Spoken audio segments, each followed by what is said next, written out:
to start with a couple of very quick stories. So let's go back to 1993. I am in my very early 30s. I am the recent father of the best son one could possibly have. He's about 6 months old, and I am called into a meeting, a special meeting at the hospital where I worked as a psychiatric social worker. And so a number of us are there, a number of the clinical team, and we are told that we no longer have jobs. And it was very, very traumatic. And I have to say, the first thing I thought about was, I'm so glad I found a sitter for my son, because I really wouldn't have wanted to have my 6-month-old or so sitting with me when I was so upset. And I remember a little while after, my colleagues and I were in an outplacement firm meeting, a class, if you will, and it was the first class. And I was sitting next to my friend, the clinical psychologist, and the instructor asked us, what is one of your primary values that you can offer to an employer? And I said, I'm disposable. And so it was a lot of pain. I say that now and chuckle. Everything worked out well, but it was a lot of pain. And then fast forward 20 something years later, and I am tasked, my team is tasked with meeting with people as they are being downsized and exited from the organization. Very painful thing for many, many, many people, as many of you who are listening probably know from experience, either your own or people close to you.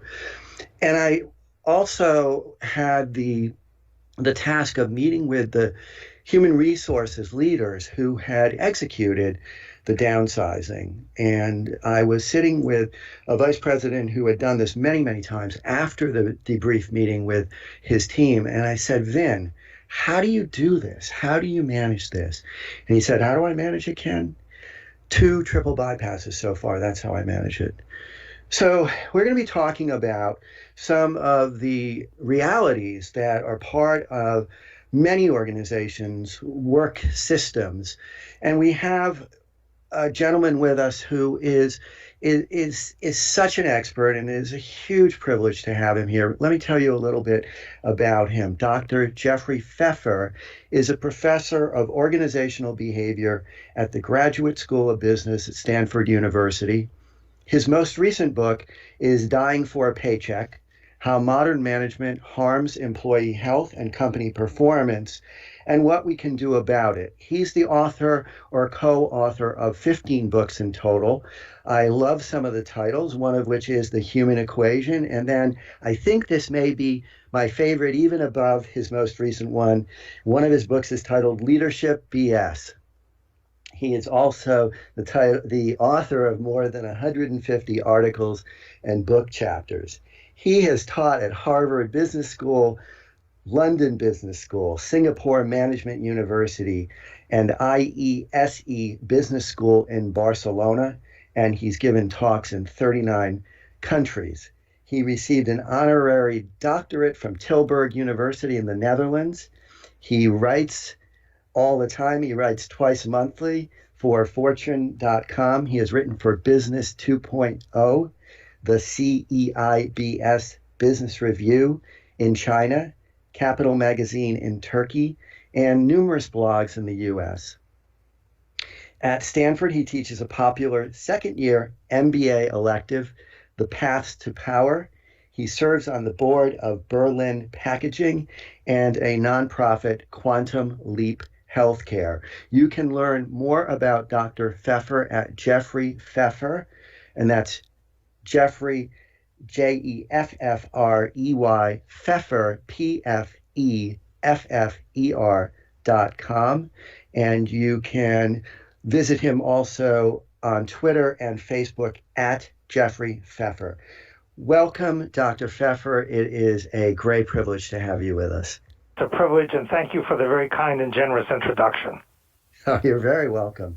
So you have written, and I'm taking this quote from your book, cutting people only makes the company smaller, not better, and certainly not better able to serve customer needs, or, as we have seen, more productive, efficient, or innovative. I wonder if you can speak to this a bit, because I always assumed that there was, in fact, a valid, profit-driven reason for reorgs and layoffs, and you're saying there actually isn't.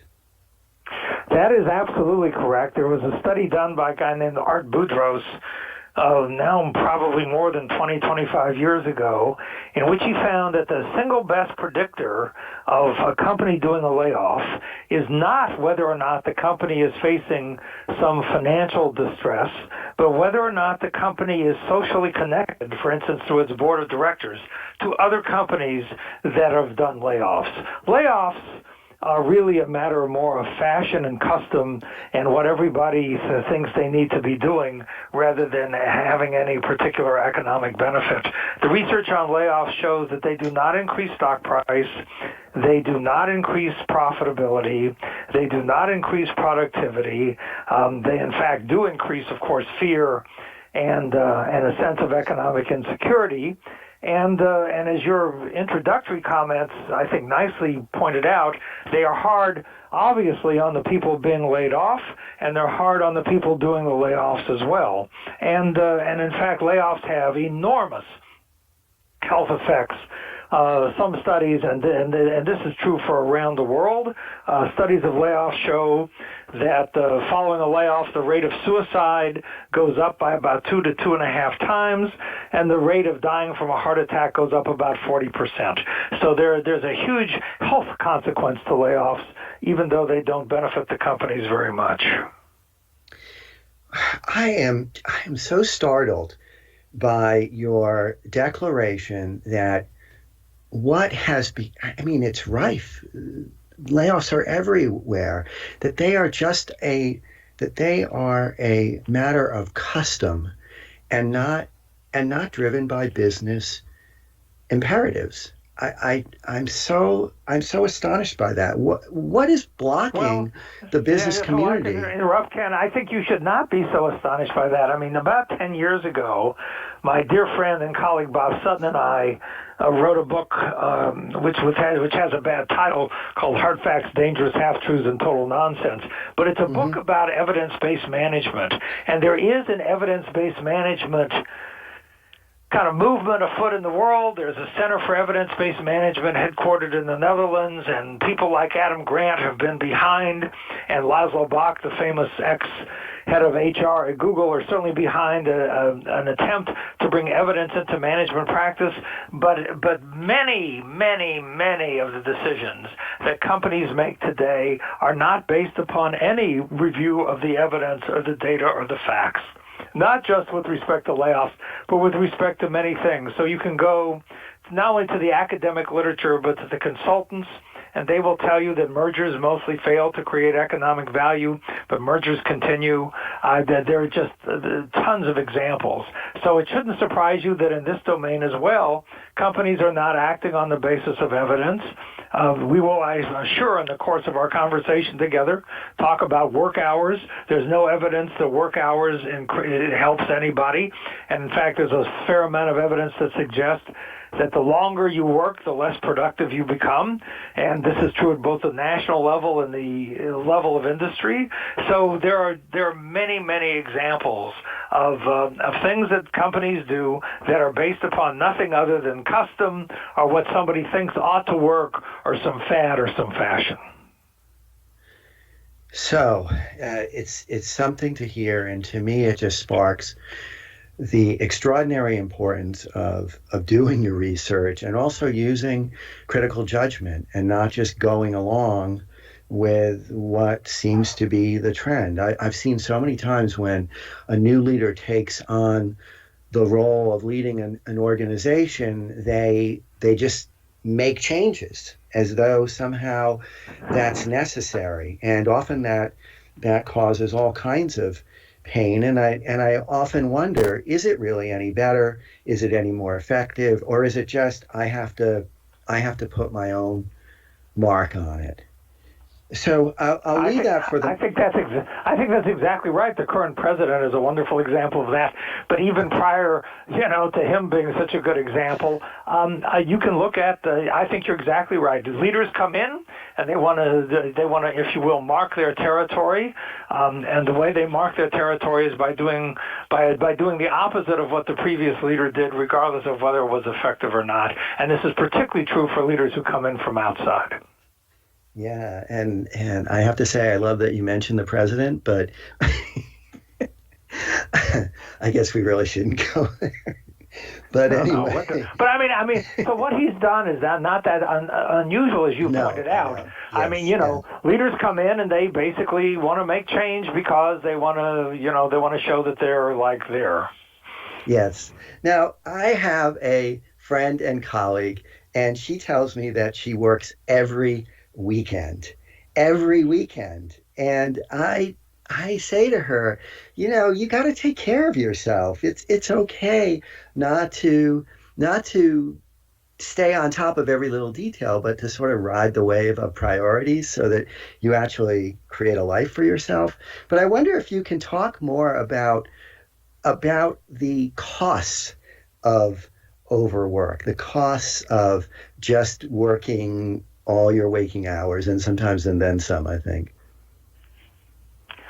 Well, the occupational, not so much Occupational Safety and Health Administration, but the agency that OSHA is part of, in 2004, did a summary of the research on work hours and shift work and found that it had negative health effects. There was a study done in California of thousands and thousands, tens of thousands of people that found a pretty straightforward correlation between hours of work and high blood pressure. There have been studies done that have found the effect of hours of work on mortality and other indicators of morbidity. And we know through a bunch of books that have come out recently on the importance of sleep that that sleep is very important for our health and for the functioning of the immune system, and you cannot be sleeping while you're working for the most part. So we, again, I think, know that that work hours are hazardous to people's health. And, work hours and layoffs and a few other things which go on quite regularly in the workplace is one of the reasons why work has become, I think, many work environments are really a manifestation of a public health crisis. Healthcare costs are rising around the world, and if we want to address healthcare costs, we're going to have to do something about the work environment because many work environments are very toxic. And I do want to ask you to talk some about the healthcare system that we have and the ways that it's tied to the workplace.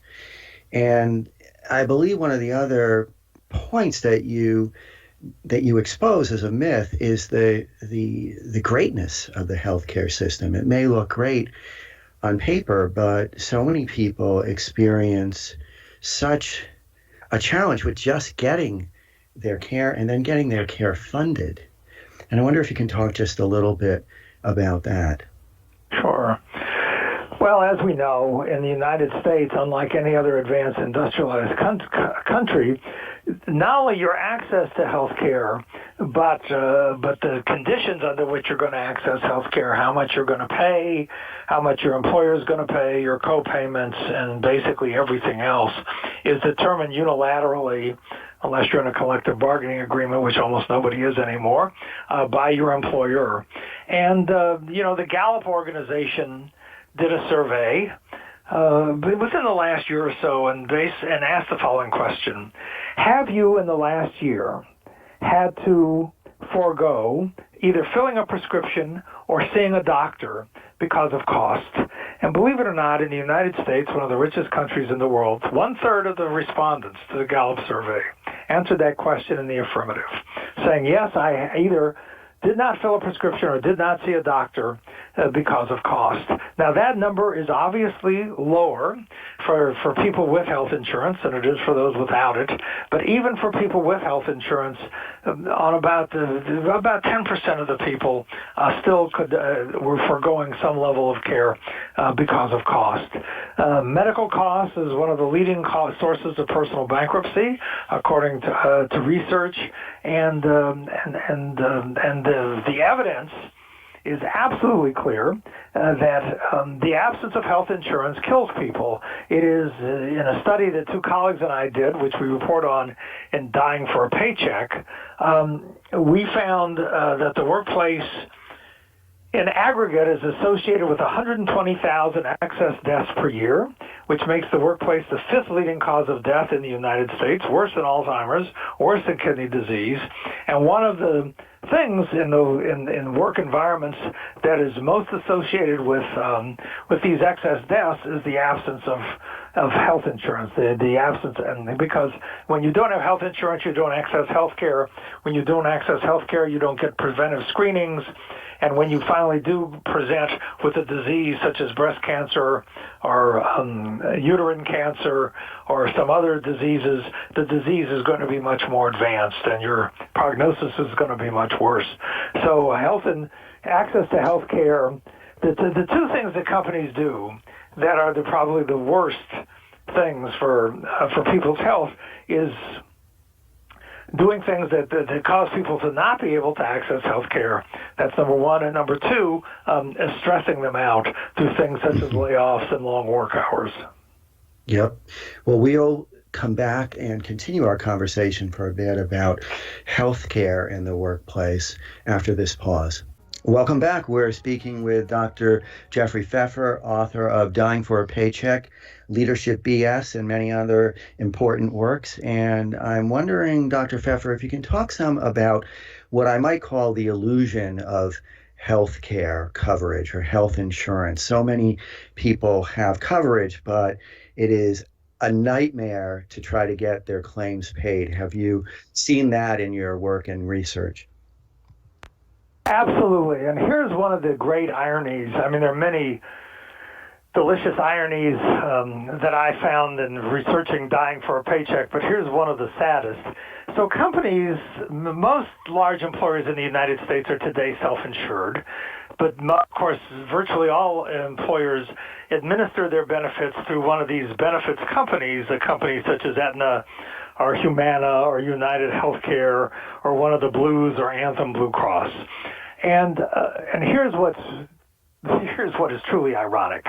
If you look, most of those health benefits administrators have net promoter scores, in other words, the difference between people who would recommend them to a friend and those who wouldn't, that are close to zero or in some cases negative.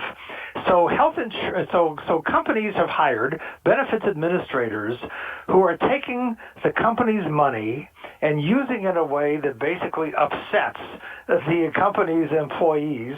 And so companies are paying for benefits that the employees at the end of the day and hassling with these benefits administrators don't experience as a benefit. You know, I'm on the advisory board of a company called Collective Health, which is headquartered in San Francisco and which was begun to actually provide health insurance and health insurance benefits that are relatively frictionless and employee-oriented, so that the employer actually gets some benefit out of providing the benefit. Oftentimes, it's substantial cost. But most of these health benefits administrators, as you and I were discussing during the break, are in the business of denying claims rather than paying claims and of providing a hassle. I'm on the committee that administers and oversees the health insurance program at Stanford, and I asked our head, who's a very good guy, the vice president of benefits here, how much we were paying at the time, California Blue Shield, just to do the administration. And he said, well, we're paying them $3 million a year. And I said, I could provide that much aggravation at least half the price. So, I mean, we are paying, but this is up to the employers. If the employers cared and wanted to measure this and worried about the net promoter scores of the companies and vendors they were using, they could do a much better job of this. And they could also make life much less stressful and much easier for their employees. Well, I have to tell you, my impression of why this happens is largely because the people who manage the benefits within large employers get their information about how things are going from the benefits vendor itself. And so there's a closed loop where and they often don't have direct access, or it's hard for the participants in the plans to get to the people who own the relationships with the benefits providers. And I have to tell you this quick story. I worked for Prudential, where there was there is, I'm sure still, a very forward-thinking way of approaching benefits, where there was actually an effort to get people to get their care and to get it in a smooth way. And many years ago, I was talking with the gentleman who was responsible for behavioral health benefits at one of the major plans. And he told me, he said, I got a funny story for you. I got a new boss. He took me in his office and started calling me on the carpet saying, you're spending way too much of the company's money on mental health care. You have to cut back. You have to deny. And he said, no, wait a minute. Prudential actually wants to provide care for its employees and their family members. They actually want to provide care. And that was necessary in order to calm his supervisor, because just as you're describing, the emphasis was on denying costs, not providing care.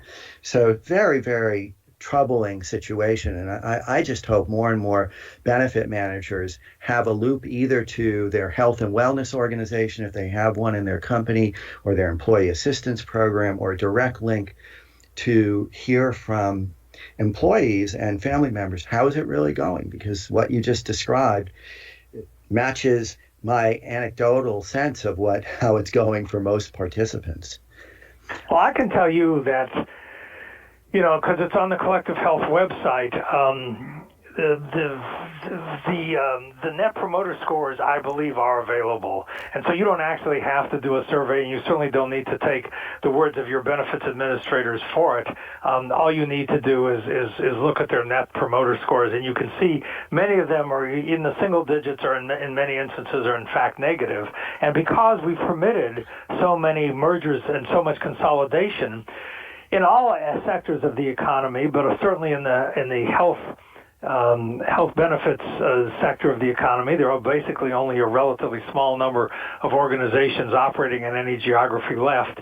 Many of these organizations basically don't care what their Net Promoter Scores are, because they figure they're in pretty much an oligopoly position, and there isn't that much competition, so they don't need to worry about whether they're providing a service or not. Right, which there are some organizations, some business organizations, that are trying to counter that by bringing employers together into collectives where they will have some kind of increased leverage. But yeah, I mean, I agree. That's very much what I've seen as well. I wonder if you can talk about, and this phrase just really stood out to me when I was reading your most recent book, Magic Roundabout. What is that? Well, the Magic Roundabout is something that occurs in the famous investment banking industry, where basically many of the relatively low level, and for that matter even more senior level people, work for close to 24 hours, but of course, if you work continually and you never went home, you would after a while, smell and need to brush your teeth. And so the Magic Roundabout is you get picked up from your employer maybe at 3 or 4 in the morning. You go home, you take a shower, you brush your teeth, you shave, you change your clothes so you look better, and you've made yourself a little bit more presentable, and then you go back to work without ever having slept. And there was a case which I reported in Dying for a Paycheck of a Merrill Lynch intern who did this for 72 hours straight. He was in his early 20s, and he then collapsed and died. because it turns out he had epilepsy, and going this long without sleep apparently set off a fatal seizure. But this is quite common. It is a form of death from overwork, for which they have a special word in Japan and a special word in China.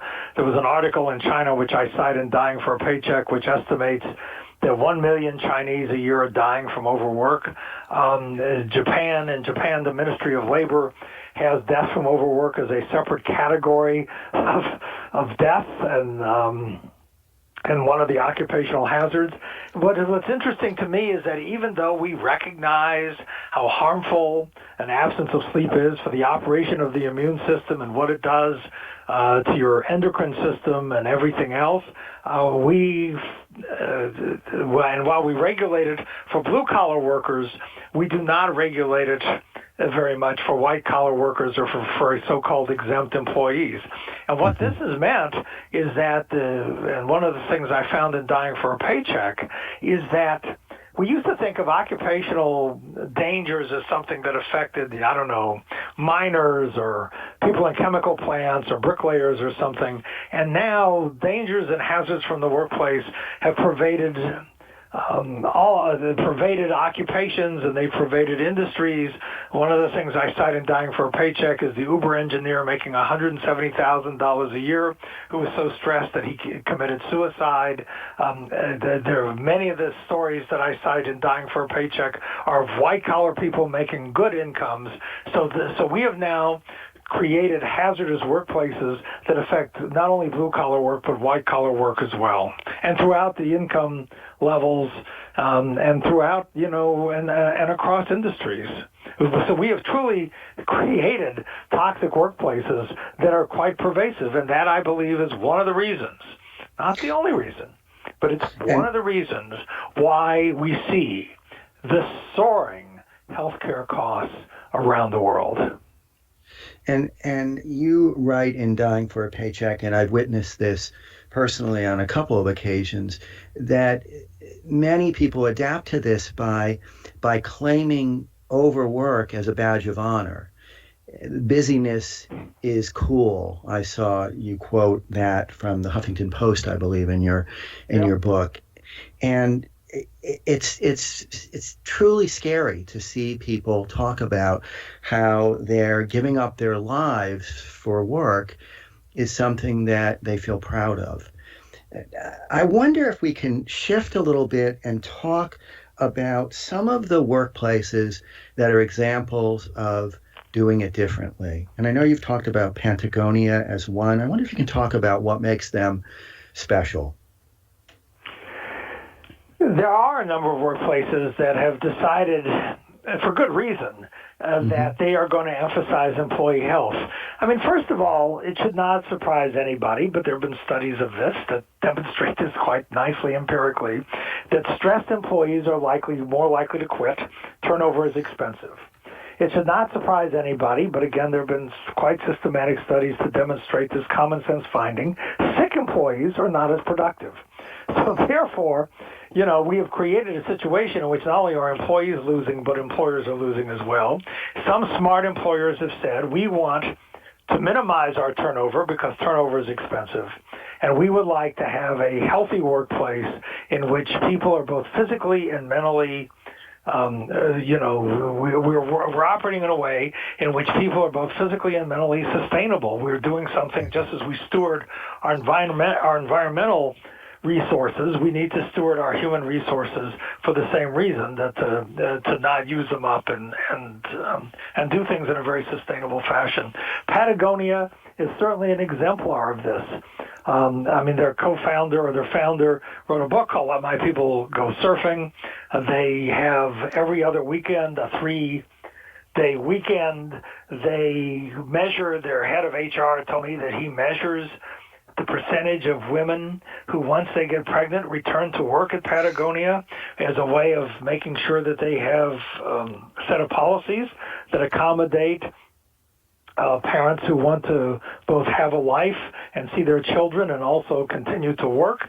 And the number for Patagonia for women who have a child and return to work is about 99%. And that's, he thinks, of course, which it is very good, because they have tried to do things to make it possible for people to work in a fashion that does not harm their physical and mental health. And, other companies that do this would include, obviously, SAS Institute, which for years has been high up on the Great Places to Work list and is in the software business, has a 35-hour work week, has, again, very nice work-family accommodations, does things to try to take care of its people. Barry Waymiller, the conglomerate based in St. Louis, Bob Chapman, who wrote a book called Everybody Matters, has also been a leader in trying to, make sure that the people are healthy. And Zillow would be another. There are a relatively large number of companies, but not as many as there should be, that understand that if you take care of your employees, you're much more likely to reduce turnover and have people who are therefore going to be committed and willing to give you their discretionary effort, which is very important in enhancing high performance. You would think perhaps that it would be common sense, that it would be clear that if we treat people as human beings instead of human capital or human resources or some other objectifying term, that we would know that people need to have time in their life for other things. It's great to know that some organizations are taking this to heart. And how are they doing? Are they doing as well as those that are in the cycle of laying off and rehiring and merging and all of those kinds of things, or are they collapsing as a result of their humane focus? No, they're actually doing much better. As I wrote in a book called The Human Equation, Building Profits by Putting People First, we've known literally for decades that companies that invest in their people and take care of their people are more productive and more profitable. And the typical advantage is around 30 or 40%, believe it or not. It's quite a significant advantage. And that's because you have people who understand the business better. You don't have the turnover. You have people who are willing to work hard and engage in discretionary effort. You have people who know what they're doing because they've been around a while and have the experience that comes from acquiring tacit knowledge from working for a while in the organization. And so all these things give these companies a huge advantage, and we've known this for decades. The companies, if you go to the Great Place to Work website, you'll see that for the publicly traded companies on their list, they outperform the unmanaged index often by a significant amount. So we've known this for 30 or 40 years, that if you take care of your people, you, first of all, for the self-insured employers, you reduce your healthcare costs. And secondly, you reduce your turnover. And thirdly, you have a more motivated and committed workforce. It all holds together. It all makes sense. We're coming up against a break. When we come back, we'll talk about the basics, the critical elements to having a healthy, mentally healthy workplace. Stay with us. I'd like to spend the last bit of time that we have together talking about the fundamentals of a healthy workplace, but even more importantly, what everyone can do to take the best care of themselves. So I wonder, Professor Pfeffer, if you could just maybe mention a couple things that are key to a healthy workplace, and then talk some about what can each of us do for ourselves, for our own health and well-being. Well, there are two elements, I think, that are really crucial for a healthy workplace, and neither of them cost companies very much, if anything, and both of them are very helpful in improving people's both physical and mental health. Number one is to provide people social support. Humans are social creatures. We love to be in contact with and supported by people around us. It's why having friends is so important for health, as many studies have shown. And one of the things that companies can do is build a supportive a set of social supports at work, have social events that bring people together, offer people support when they are having some personal tragedies or setbacks, such as a death in the family or something, and to come together and show that people in the organization and the organization itself cares about them. And that, I think, people will find quite supportive and quite a good thing to do. And the second thing that companies can do is to treat people like adults. And not micromanage them and eliminate all of their job control. We've known for decades that people who have more autonomy at work are more motivated and more engaged with their jobs. And once again, delegation doesn't cost anything to give people more decision discretion, more authority to control what they do and when they do it. So it's one thing to say to you, Ken, I need you to do X by such and such a time. It's another thing to tell you precisely how to do it and micromanage you, which most people will experience is stressful and demotivating. So if you give people job autonomy and if you give them a climate of social support, you will be well on your way to creating a healthy workplace.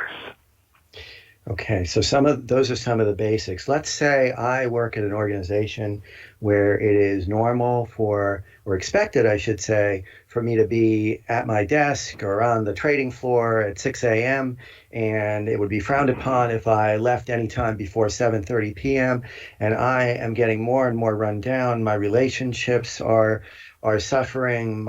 I'm gaining weight. What can I do? What are some recommendations for practically making or beginning to make changes? Well, I think there are a couple things you can do. The first thing you can do is you can consider leaving.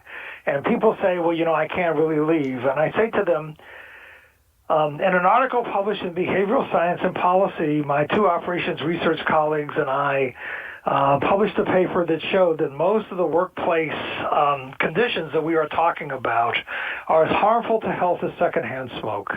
And so I say to people, if you were in a room that was filling up with smoke, and I said to you, what you need to do is get out of the room, you told me you couldn't.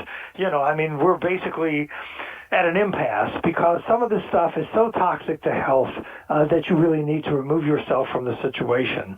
And the room filling up with smoke, I think, is a very nice analogy. The second thing you can do if you really can't leave, people I don't think actually understand what the truth of what I'm about to say. You do not have to be in a labor union, though of course you could be, but you have a right under the law in most states, and certainly I think in the federal government, you have a right to get together with your coworkers to discuss conditions of work and to try to take collective action to bring those conditions of work to the attention of your employer. So I think it is almost impossible for me to conceive of an individual going to his or her boss or the CEO of the company and saying, by the way, boss, you're working us too hard. We're being micromanaged. We're not getting proper work-family accommodation. We're facing too much economic insecurity. I think people are going to be rightfully afraid to do that. But if you get together with your colleagues and you were to go en masse, or you were to go as a representative of a larger group, then it is not just you whining and complaining. It is you representing a set of employees who have valid and important concerns about the conditions of the work environment, which, by the way, are harming your employer as well as you. And if you take that collective action, you are statutorily protected. And the third thing you could do, which I don't see very many people doing, is we do have an Occupational Safety and Health Administration, which has done over the years a fabulously fantastic job in reducing the workplace incidence of both sickness and death that comes, if you will, from physical hazards. Things like not having, proper equipment on saws or chemical spills and trips and falls and things like that. They have done, I think, a fantastic job in reducing, if you will, physical dangers in the workplace. The next thing they need to address is psychosocial hazards in the workplace, the kinds of things that we've been talking about: excessive work hours, work-family conflict, economic insecurity, all the stressors that are creating enormous amounts of ill health and, by the way, lost work days. And it is, in fact, possible to file an OSHA complaint and see what they will do about that. And if you file an OSHA complaint, you are again protected by law against being fired for as a retaliation for having filed that complaint. So those three things: either leave, get together with your colleagues and make and go to your boss or the CEO and say, by the way, this is hurting you as well as us, and we ought to do something about this, and or filing a complaint with OSHA or your state OSHA agency are the three things that I would think that people could do to redress the situation. Because I can tell you, having now talked to a number of HR people and a number of people in a variety of roles and organizations, this is not going to change by itself and without some kind of either regulatory or internal pressure. I don't see many organizations.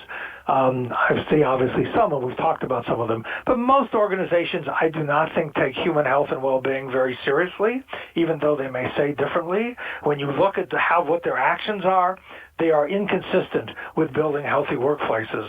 So if we are going to cut the enormous toll, both physical and economic toll, that these unhealthy workplaces are exacting on human beings and the larger society, people are going to have to step up to the plate and take some action to change things.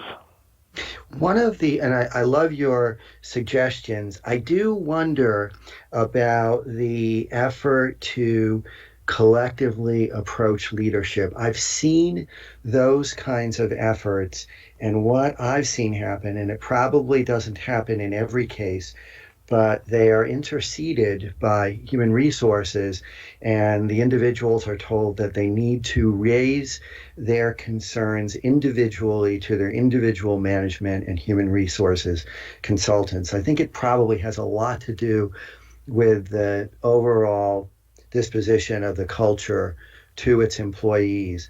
But I think those are great suggestions, and it's important for people to know what their rights are. One of the ways that I've seen some success as well is for people to individually just start setting limits and to start leaving at a time that's reasonable for them, to start assertively negotiating with their direct supervisor about the work that they are going to deliver, the deadlines, the priorities, those kinds of things, and to do things like take their lunch, take their vacation. I can't tell you how many people, and I know you know this as well, they have 6 weeks of vacation on the books, they take a week, a year. But if people actually start asserting and using what supposedly are the benefits that they have and also reasonable limits, sometimes they can begin to create pockets of almost like cultural resistance, if you will, within an organization that has those outrageous overwork expectations. Have you seen that kind of effort as well? Occasionally, but not very often, and that's Right. I think because, as you know, Ken, we are social creatures. We're affected by what the people around us are doing. Yep. If everybody around me, I had somebody actually say this to me one day. They said, "What makes me think that I can leave at 6 o'clock when everybody else is working till 10 or 11 or midnight? What makes me think that I'm so special?" So we are affected by what the people around us do, and while it is in theory possible for me to set limits, it's hard to do that as an individual because I'm going to stand out, and the boss is going to say, "Ken, why are you leaving? Nobody else is."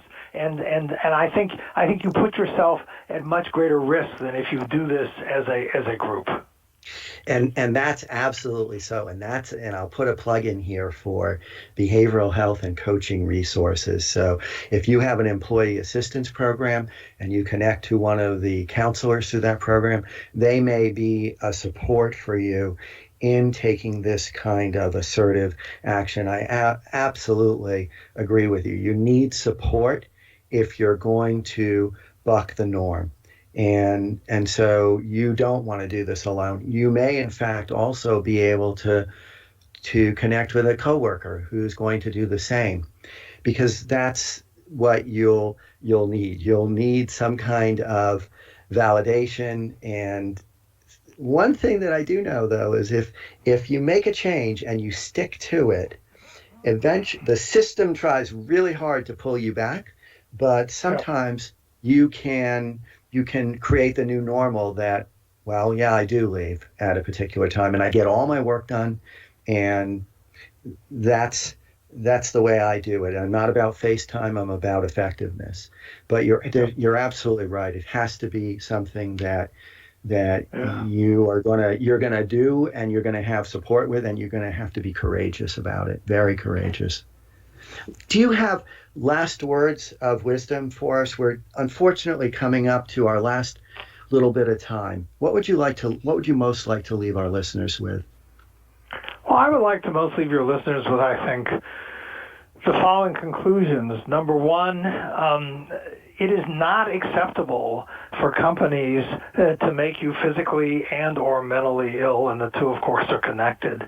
That we have come to accept the unacceptable. We have come to normalize, in the sense of it's become the norm, to work too much, to take too little vacation, as you alluded to, and to permit conditions at work that are really jeopardizing people's health and jeopardizing the healthcare costs of the society. So I think, number one, the most important message is that this is not all right, and it needs to change. And number two, to have people understand that there is, while I would like to say dying for a paycheck is wonderful, and it certainly is, the epidemiological evidence on which this book is based goes back decades.